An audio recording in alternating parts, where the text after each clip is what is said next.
Hi Taurus, welcome to your general weekly reading for the 23rd to the 29th of May. Last full week in May, where did the year go?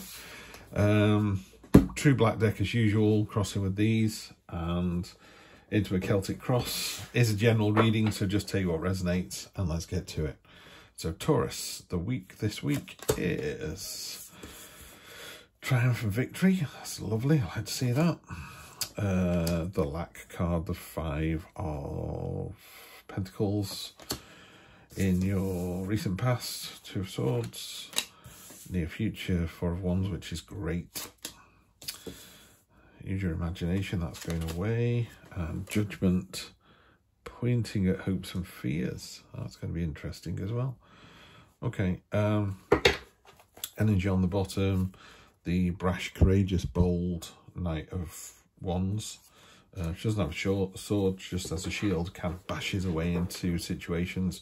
So it's really bold and courageous, can sometimes indicate a little bit of bull in a china shop kind of mentality, you know, my way or the highway. So that's the energy on the bottom, so we'll just use that as the stepping off point. So to start with, you've got the Six of Wands, which is triumph, victory, end of hostilities. If it's in a relationship, obviously you're the victor. You know, what's interesting about this particular card is it's a lion that's eaten the hunter, and normally we'd all be scared of the lion, but there's all these banners behind it going, hooray, you've killed the hunter, because the hunter was the bad thing, even though it's a human and the lion's not. Again, you can talk about Leo energy, is there a Leo involved there?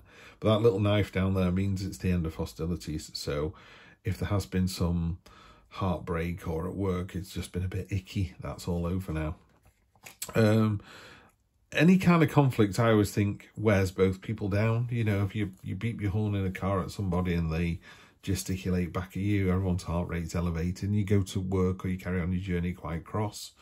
And I think sometimes that happens with victories if we're not careful. It's like, yeah, I won, but why did I have to fight so long and hard for it? And this is the card of sorrow, of lack, and it talks about what's important to take from that opposing message there is it's temporary. It really won't last very long at all. And again, here, you know, in your recent past, you had the Two of Swords, which could indicate a time of solace, but in this one, I think it's the more normal reading of these two swords rubbing against each other, and you're missing the message, you're missing the important bit.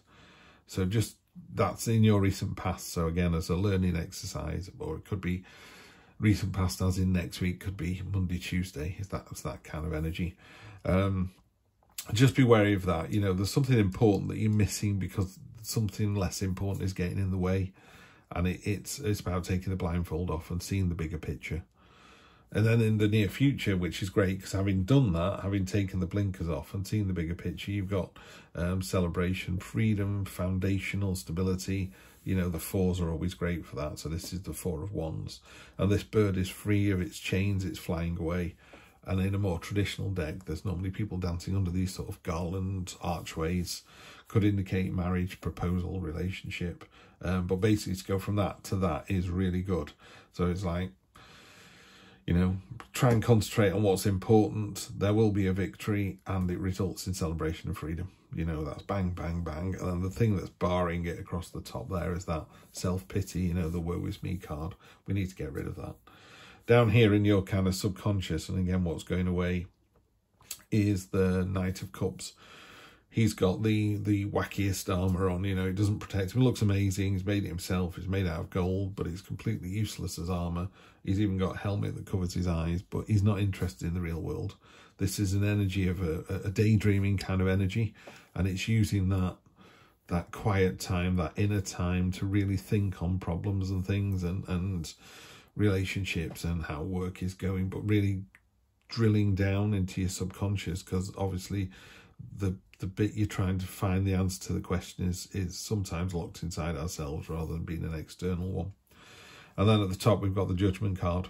You know, in cold light of day, she's pointing at the sinner with a spear in her hand, ready to mete her out justice. She's also pointing to a wound on her side, and that's talking about you know, having been wounded herself in the past. So she's been through what you've been through. I think the crown, I can't quite remember what the crown is in her hand. but that's about loss as well. And it's just that kind of an awareness card. You know, sometimes people can go through life going, I don't know what's going on here. This is having a real awareness about what's going on, standing up and being counted. Oh, Taurus, love to see this. Love to see this. Real hard work. I don't know if you would liken a sign to the minor arcana. I don't know enough about that, but that feels very Taurian for some reason. Could be just the shape here like this, but there's a smoking hammer here, and these are the coins that have been made, and this is very much a card of craftsmanship and diligence and doing it yourself, being that really honest, authentic attitude. Really love to see that. I mean, it's a great card anywhere, but this is where you're going to find yourself. So you find yourself, you know, rolling your sleeves up, being honest and just getting on with it, and people can see that. So if it's in a relationship, it's, you know, yes, I'm doing all the work, but people can see him doing all the work. Yeah, and you're inspiring other people by doing that. That's a great card to get on top of that. King of Wands. He's got the peacock crown. He's got that beautiful kind of, the energy is masculine, but we don't relate that to gender. So it's a masculine energy, and it's confident, it's inspiring, it's robust. You know, it's that real sort of, I know what I'm doing it really, really well. Everyone can see that. That's really nice to see. The Three of Cups in your hopes and fears. Nothing to worry about here, Taurus. Absolutely nothing to worry about. Is that pointing? Let's have a look. This is the outcome card. So is that? Yeah, it's definitely pointing at your hopes and fears. I was thinking, is it pointing at outcome? And it's not. Wow, the outcome is the Two of Cups. Okay. I tend not to say whether it's a love reading or a work reading, but this feels very lovely, you know. So basically, here you've got hard work and diligence and authenticity and standing up and being counted and really doing it, you know, doing whatever's required. So that's you there. External influences, you're inspiring other people, so that's really good. On top of this, you've got the celebration, which is the Three of Cups. Again, celebration with other people. It's you know, you're not celebrating on your own. Other people are seeing all this hard work. They're seeing the effort that you're putting in. You know, in the cold light of day, it's being rewarded. You've got two celebration cards here, the Four of Wands and the Three of Cups.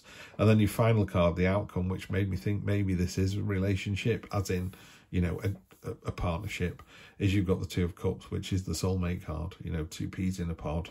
Those two angel fish are jumping into each other's literal universes, you know, just really jumping in with someone else. It's like your partner saying, I've decided to emigrate to New Zealand, and in your heart of hearts you're like, yippee, and they go, and I've got 2 tickets, and you're like, brilliant, you know what we're thinking, and off you go. Real jumping into the adventure together.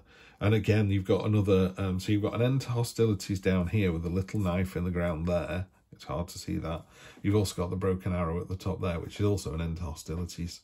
So not only are you in for a great week, you're in for a great week because any kind of storm in a teacup is all over. I'll do you a quick clarification, but honestly, this is a great, great reading. The only card I would say, I mean, even this usually is quite a sour card, this Five of Pentacles.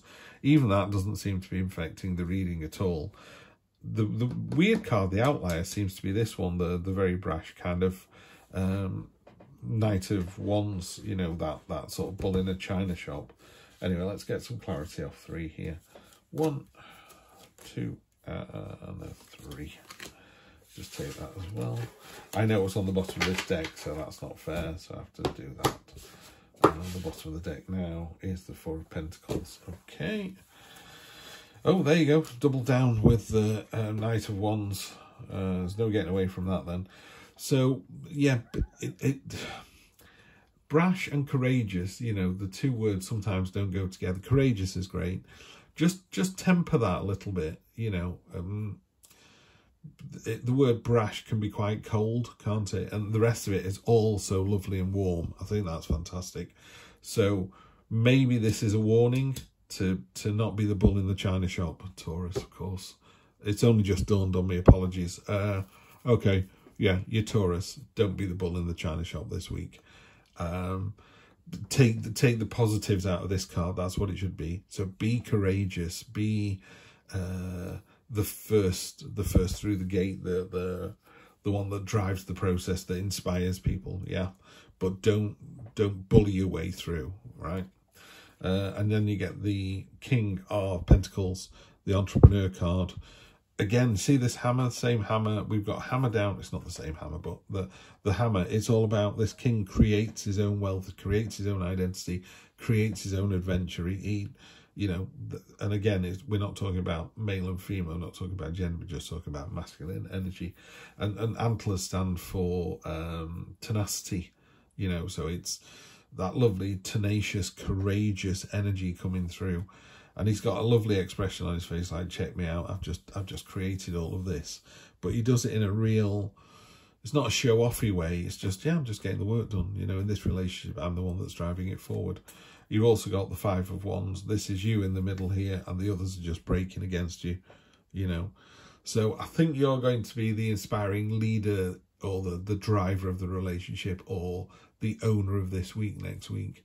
Just temper it with you know, the love and the celebration, and, you know, love, celebration, victory. There you go. I always say to people, a famous Mark Twain quote, I always say to people, if you're just authentic, if you're just completely honest and go, I don't ever want to go to New Zealand, that's fine. You've been completely honest, you don't want to do it, and that's it. Mark Twain always said, always tell the truth, you don't have to remember anything. So you're in for an authentic, courageous, truthful week. Fantastic. See you next Sunday for more of the same, people. Have a good one.